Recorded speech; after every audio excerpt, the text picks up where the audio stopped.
El último día vimos la vida cotidiana en su forma de plenitud de la alimentación, para leer la forma que rodea Unamuno en Paz en la Guerra, es decir, la forma de vida cotidiana en que es posible una dosis de lirismo. Hoy vamos a ver la otra cara de la moneda, la forma de vida cotidiana dominada por la rutina, lo cual naturalmente decanta una dosis de frecuente prosaicismo en ella.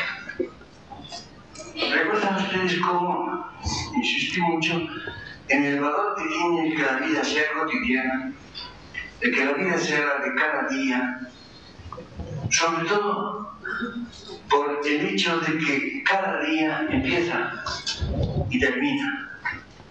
Empieza con un programa, con un proyecto, se espera algo de cada día. Al terminar la jornada hay un balance en el cual se recoge lo que ha habido de plenitud, de satisfacción o de decepción.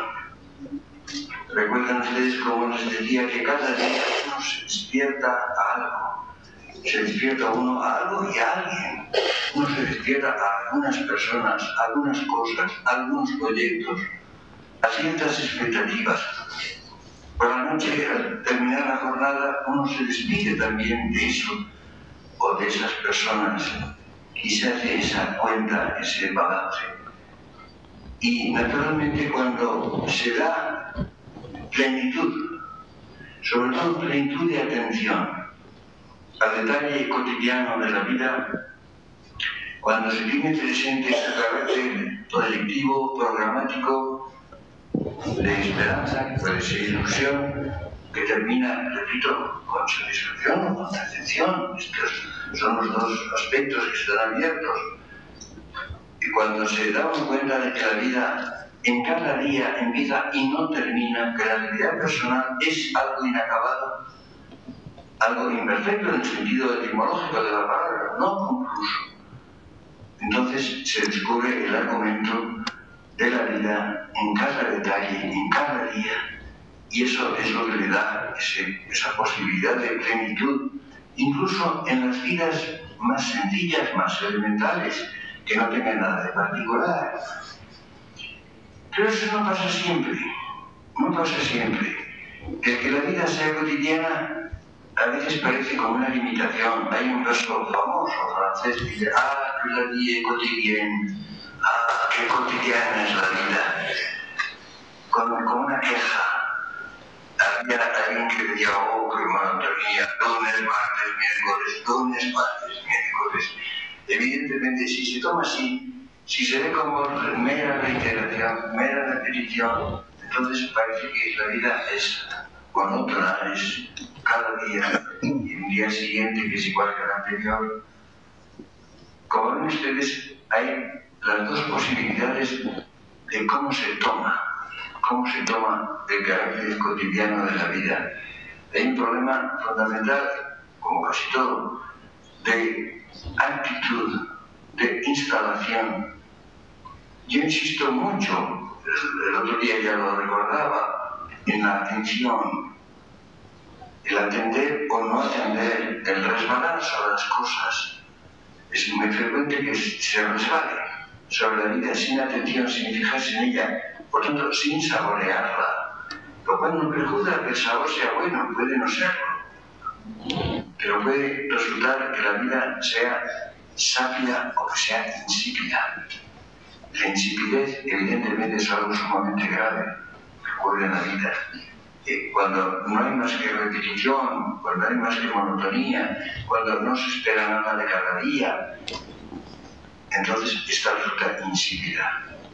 Y se produce ese fenómeno tan extraño, tan interesante, que se ha estudiado. Heidegger, por ejemplo, insiste mucho en ello, que es el aburrimiento. El aburrimiento, yo digo a veces, cuando me preguntan, a veces tengo muchas cosas que hacer, demasiada actividad, y me preguntan si estoy cansado, Y digo que la gente toma como una broma, digo, yo me canso cuando me aburro. Si no me aburro, no me canso. Curioso.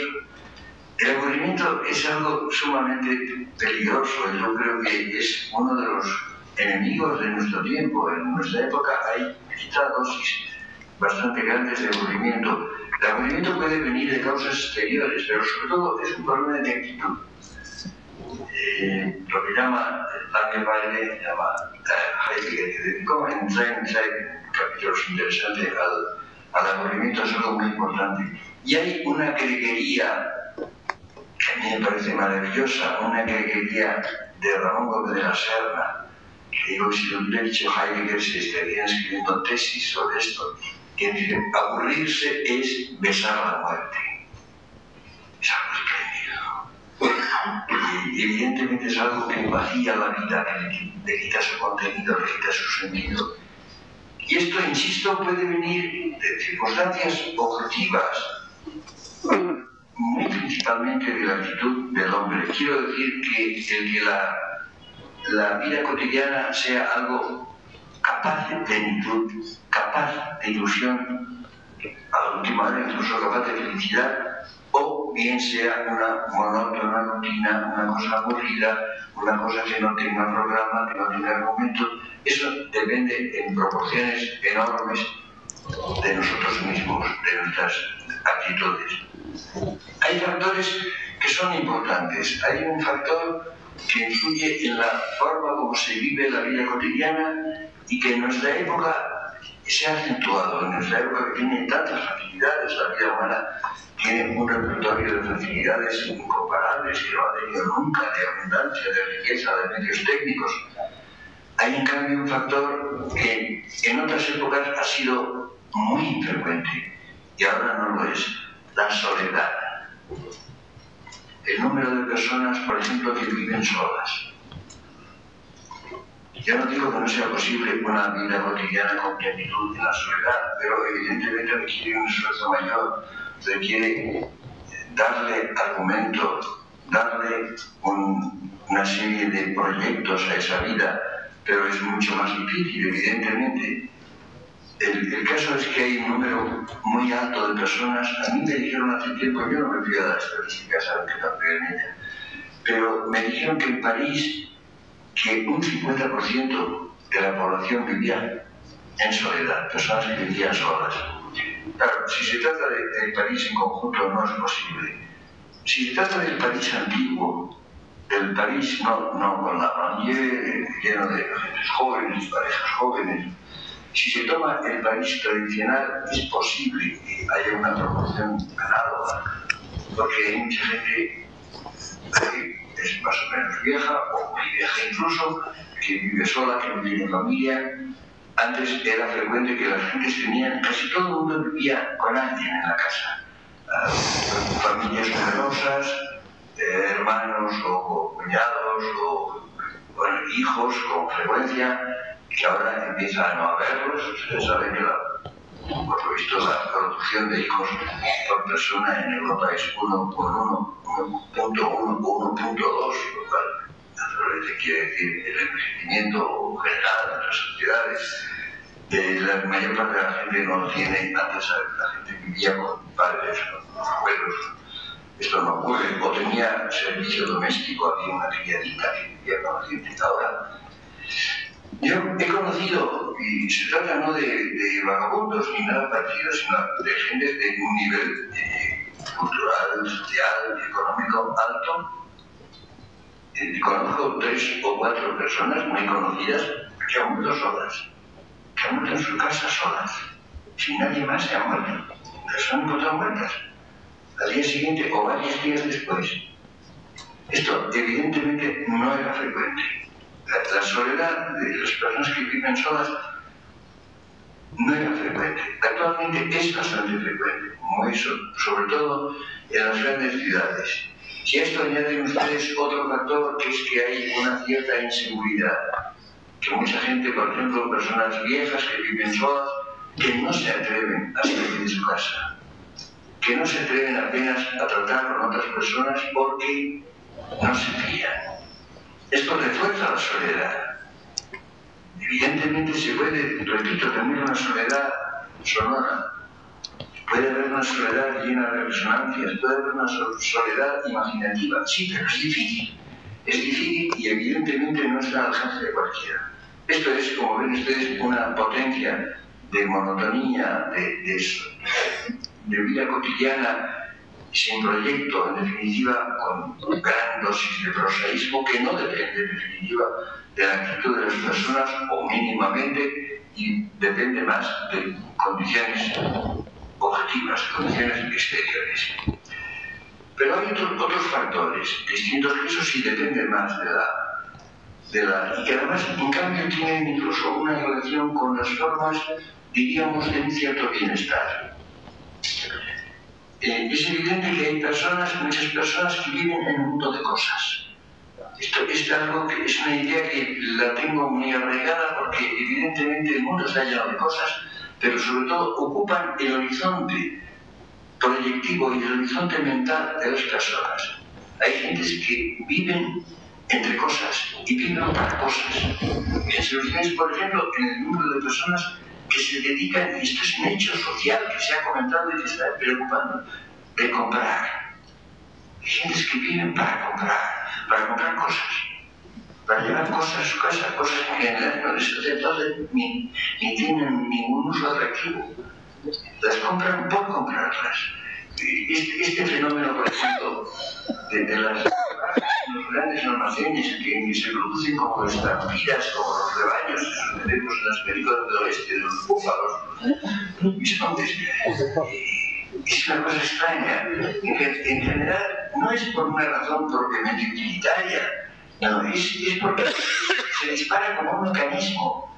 Es un mecanismo, el día de tantos se lanza la gente a comprar lo que sea. No por razones de escasez. Yo no sé actualmente si pasa, pero durante mucho tiempo en la Unión Soviética, me he encontrado, yo tuve un amigo que pasó muchos años en la Unión Soviética, me decía que cuando alguien veía que había una cola en un sitio, se ponía ella automáticamente, porque algo vende. Y se ponía la cola, porque no había cosas en general. Yo me acuerdo que este amigo que sabía ruso, porque me pasó bastantes años en Rusia, y tenía interés en salió por fin de Rusia, luego se fue a vivir a Chile, donde sigue viviendo, y por lo visto quería llevarse las obras de unos cuantos grandes escritores, a quienes leía en su lengua, Dostoyevsky o Tolstoy o Gogol o quien fuera, y fue a una librería a ver si no tenían nada, pero le dijeron, pues mire usted, venga usted el día tanto, porque va a hacer una remesa. Y el hombre fue aquel día y efectivamente habían recibido libros de varios autores clásicos rusos y los compró y se los llevó. Ahí es un problema de escasez, de que los libros no estaban, entonces la gente compraba lo que había, a ver si veía una cosa era que algo se vendía. Pero en cambio en sociedades como la nuestra actualmente, en otras épocas, por ejemplo, después de la guerra, evidentemente nos metíamos más a la situación rusa que a la actual. La gente se dispara a comprar lo que sea también, pero no por una razón de conveniencia, de utilidad o de necesidad, sino por el placer de comprar, por el impulso de comprar. Un fenómeno muy parecido también, es algo análogo, es el de la gente que se dedica a los juegos. Los juegos, o sea, los bingos o las maquinitas, eso lo llaman ahora ludopatia, se ha descubierto como una enfermedad nueva. Las enfermedades aparecen y desaparecen.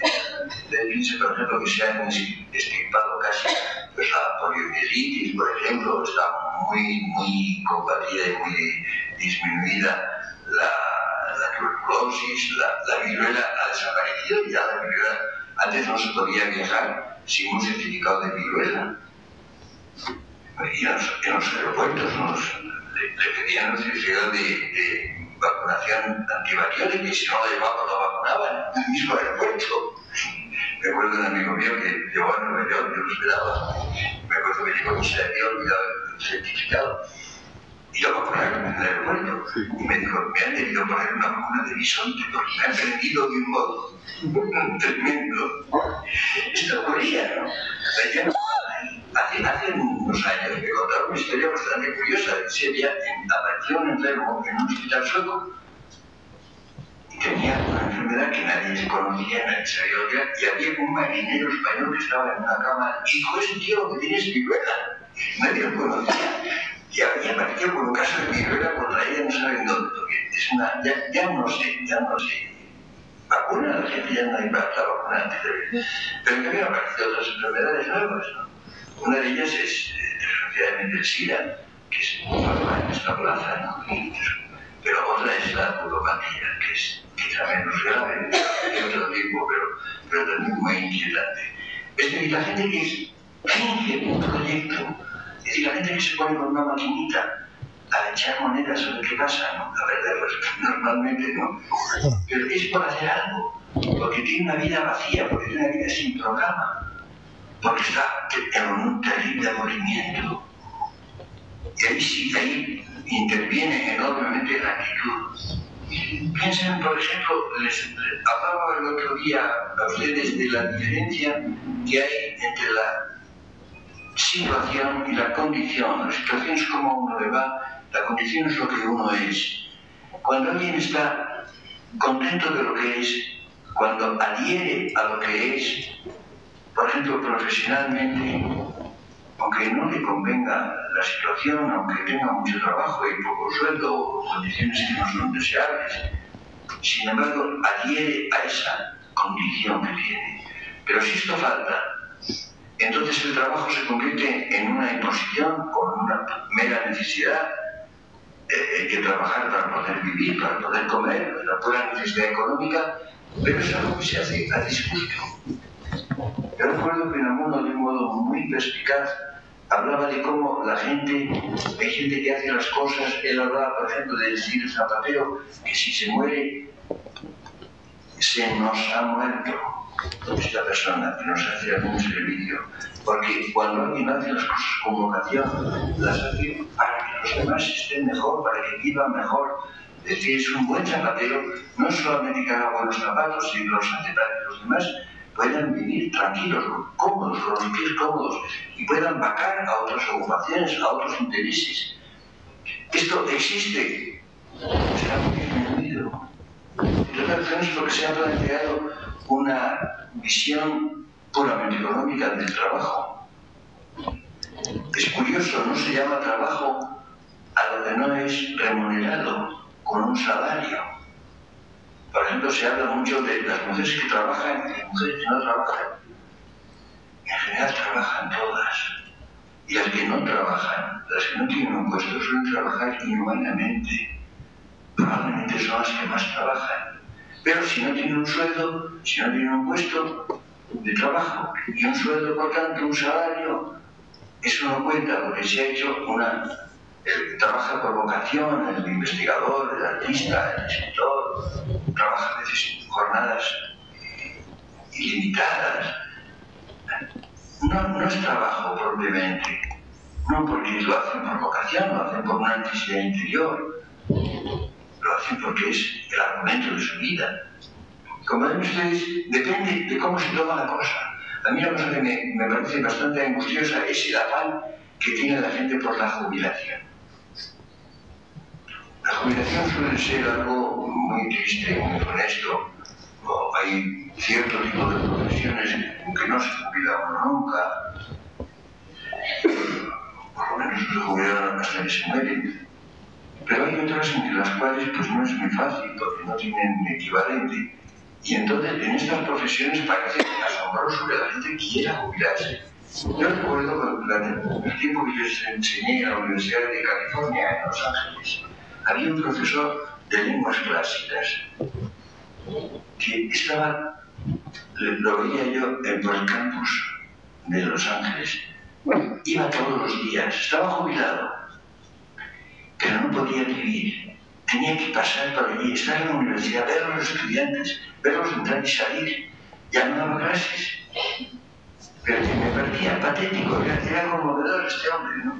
Que no podía quedarse en casa tenía que seguir a la universidad aunque fuera dando vueltas, viendo a la gente, viendo a los profesores, viendo a los estudiantes que entraban y salían. Ahora hay un afán, es muy curioso, las jubilaciones anticipadas, bueno, en estos últimos años, no tan últimos, la jubilación normalmente en España era de los 70 años. Todo el siglo pasado, de los 70 años. La vida se ha prolongado aproximadamente 15 años, en un estado de conservación bastante mejor que antes. La gente a los 70 años era vieja. Ahora, a los 70 años nadie es viejo. Incluso 10 años después, poco, o no mucho. Y sin embargo, se adelantó la jubilación a los 65 años. Y cuando la gente estaba en posesión de sus facultades y del dominio de sus profesiones, se mandaron a casa. Fue una forma de depuración muy parecida a la del 39, o menos violenta, pero muy parecida. Pero evidentemente, eso, hay una gran parte de la población que tiene el deseo de la jubilación anticipada. La gente a veces se jubila a edades totalmente irreversibles.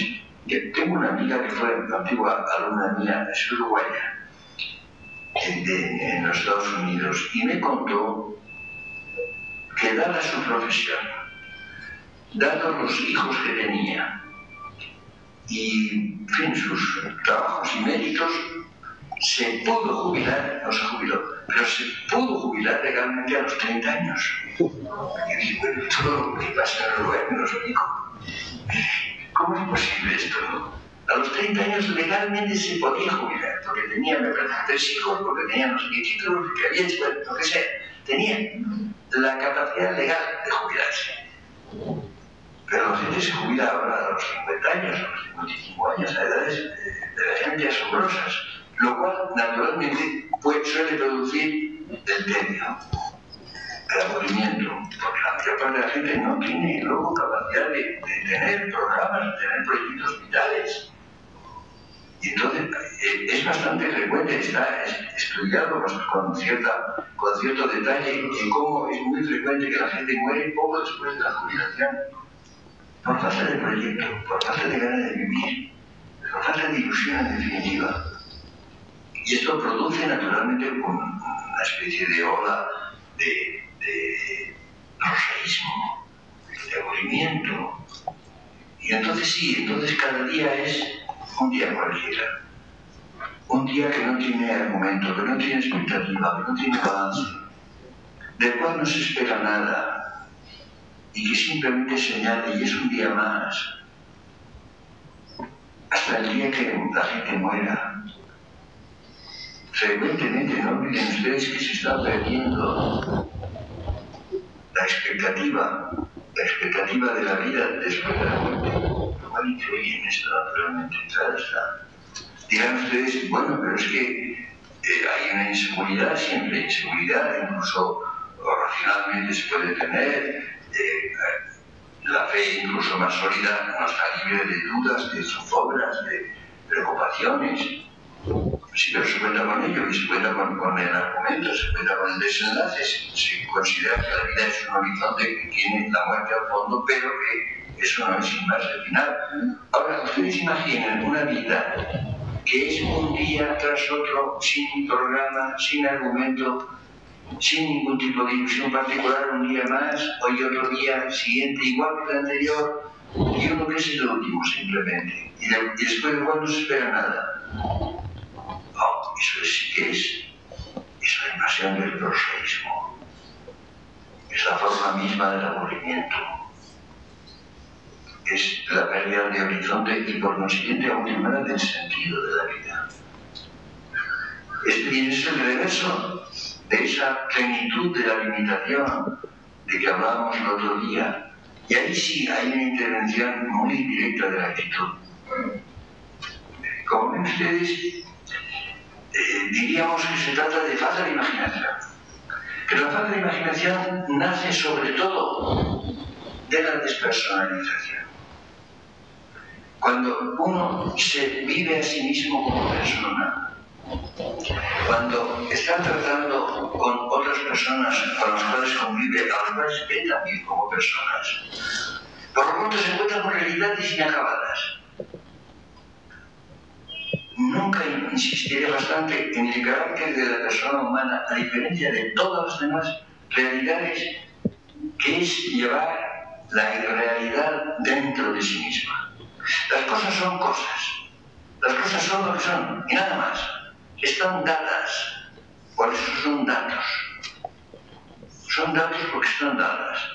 La persona no. La persona nunca está dada. La persona nunca es dato. Es una de las muchas razones por las cuales no creen las estadísticas. Cada día menos.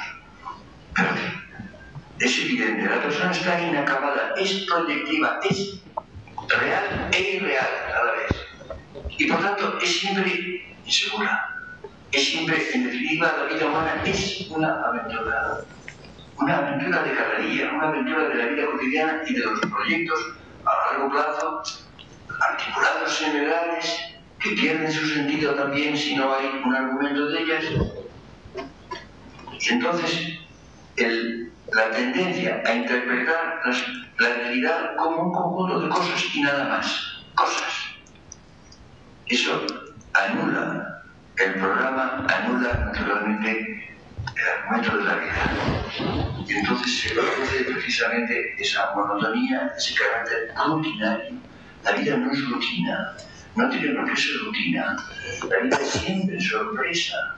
La vida es algo nuevo cada día. Algo inseguro, no olviden ustedes, algo expuesto a la tristeza, al dolor, al fracaso, o a la felicidad, a la alegría, al descubrimiento de algo nuevo. Es algo rigurosamente argumental, algo que no simplemente pasa, sino que acontece. La vida es un acontecimiento, es una serie de acontecimientos.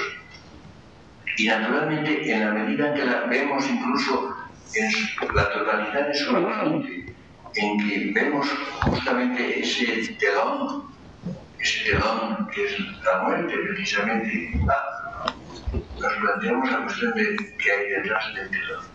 Por lo tanto, es una incógnita. Ustedes piensen, por ejemplo, se habla de la confianza, de la fe racional o religiosa que se tiene en la otra vida, pero ustedes imaginen que esto no se tiene. El carácter de incógnita es mayor todavía. ¿Y qué será?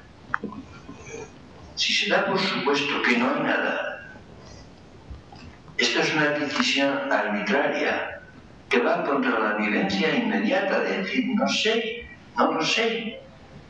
Es un interrogante, pero se quita el interrogante porque se quiere tener seguridad de la nada. Y esto es lo que justamente despoja a la vida cotidiana de su valor, de su interés, de su atractivo, de su dramatismo. Se convierte en cosa. Y hay una tendencia a la interpretación cosista de todo. Fíjense ustedes que la noción de persona, que es lo que somos, cada uno de nosotros y los demás, está desapareciendo del horizonte intelectual. Si ustedes, por ejemplo, hagan este experimento que es muy fácil de hacer, vean ustedes un periódico o una revista, oigan ustedes un programa de radio, uno de esos coloquios que se hacen, vean ustedes un programa de televisión, pregúntense si aparece algo personal, si aparece en algún momento la conciencia de que se trata de personas insustituibles, cada una de ellas única, incompletas, inseguras, con proyectos, con riesgos, con peligros, con esperanzas. No aparece. Si esta noche tienen ustedes un rato, dediquen a esto, a oír la radio, a ver la televisión, y díganme cuál es el balance. ¿En qué momento aparece la persona como tal? Aparece la impresión de que se trata de personas. ¿De qué hablan? ¿De qué se habla? De nada personal. de automatismos, de cosas ya consabidas, de lo que se dice y se repite, sin más. Entonces, naturalmente, desaparece este carácter intrínsecamente programático que tiene la vida humana. Ese carácter dramático, por tanto, justamente porque es siempre inseguridad, porque es posibilidad, porque es rehabilitación o frustración, o un término medio entre las dos cosas. Y por tanto, inquietud, interés, tensión, expectativa, lo contrario del aburrimiento. Fíjense ustedes que la vida, si es vida personal, si se vive como la persona que cada uno de nosotros es en relación con otras personas, a las cuales se puede tomar como tales, se puede no tener interés por ellas. Ustedes fíjense en otro hecho también, y volvemos, hay una especie de interés abstracto por la humanidad. Hay mucha gente que se preocupa mucho por países de los cuales no sabe nada, no tiene la menor idea, a veces no sabe ni dónde están. Pero en cambio no tiene interés por personas concretas, por el prójimo. El prójimo es el próximo, es el cercano, aquel a quien conocemos, a quien vemos como persona, no como número, no como un número de estadística. Es evidente que se produce una visión como remota por una parte, cuantitativa por otra, de la humanidad. Nunca se habla más de la humanidad como tal, ¿no? Y quizá con menos referencia a personas concretas. Yo muchas veces he pensado que si cada uno de nosotros procurara hacer felices o algo parecido a 3 o 4 personas, el mundo sería evidentemente mucho mejor. Pero no, eso no interesa. Interesa hacer felices a los millones de habitantes de un país que no sabe dónde está y sobre el cual no se puede hacer nada, no se puede actuar, no se puede ejercer ninguna acción personal.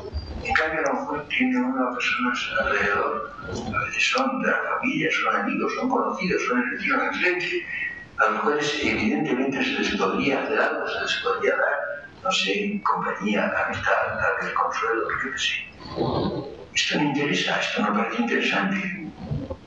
Son los tantos millones de personas.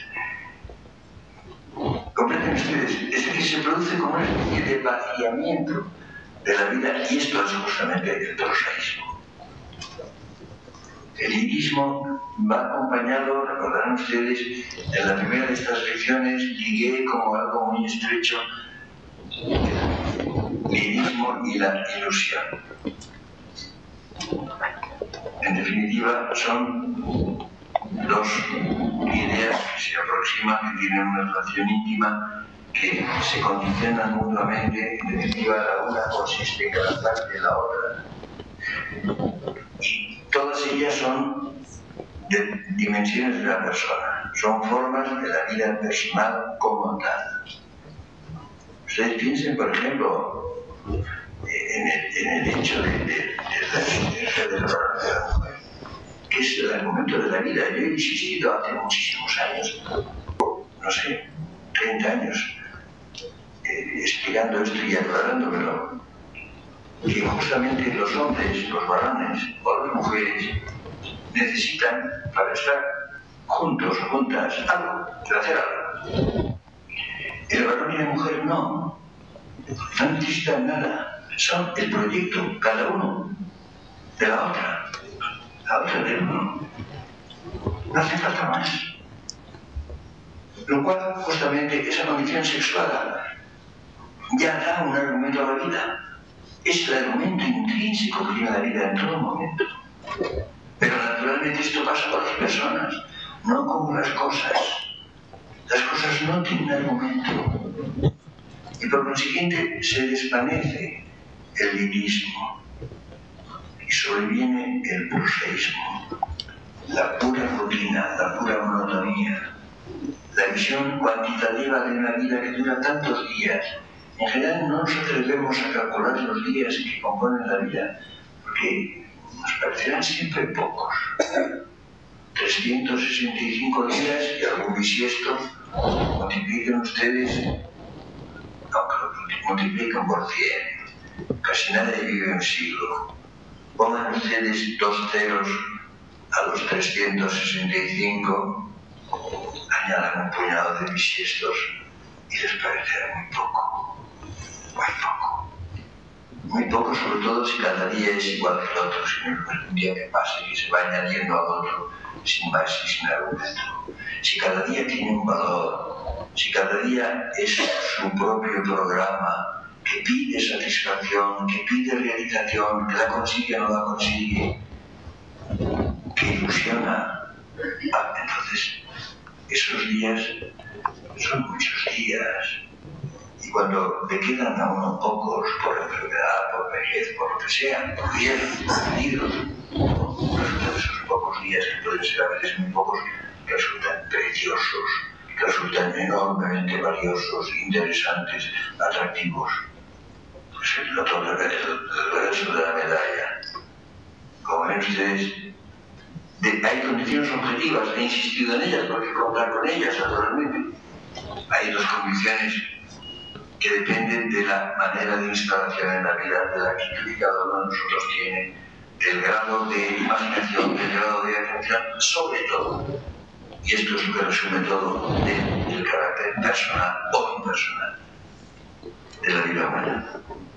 Si se olvida que somos personas, si no se vive como persona, si no se ve a los demás como personas, sino como cosas útiles o inútiles, estorbos, molestias, peligros,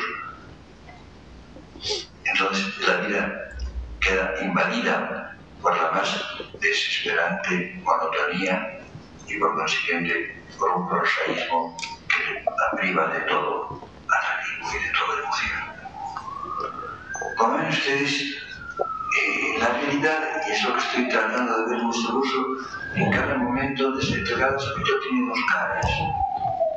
Hay la posibilidad de lirismo, la posibilidad de prosaísmo, la posibilidad de intensidad y plenitud o de ser algo muerto, mortecino, muerto en vida. Esta es la situación. Por cierto, quiero advertirles que la próxima conferencia es el día 21, porque hay un puente y luego hay un seminario, ¿no? El día 21 será la última conferencia del año en que estamos. Pasaremos